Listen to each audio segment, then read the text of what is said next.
Le président Vital Kamerhe est sur le point de perdre son poste de président de l'Assemblée nationale. Il a demandé pardon aux députés qui l'auraient offensé. Affaire Vital Kamerhe, voici ce qu'il faut savoir.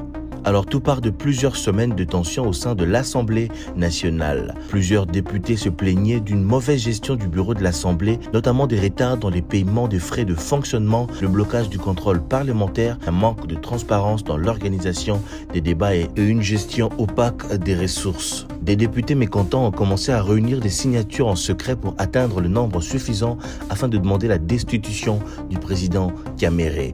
Après avoir obtenu plus de 200 signatures, ils sont allés chercher à obtenir l'appui de l'UDPS, parti présidentiel. Le CG Kabouya a quant à lui précisé que la pétition a déjà atteint 235 signatures et que ce n'est pas un problème de l'UDPS car le parti ne comporte que 152 députés.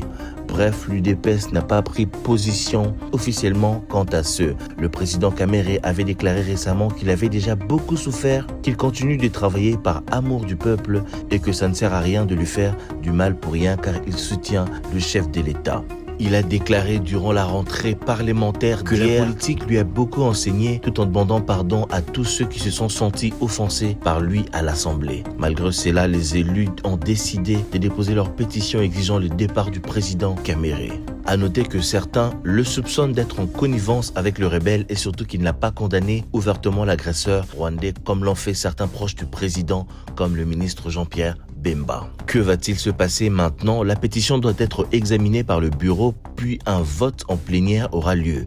Il faudra au moins 251 voix pour qu'il perde son poste. C'était entendu dans l'informateur.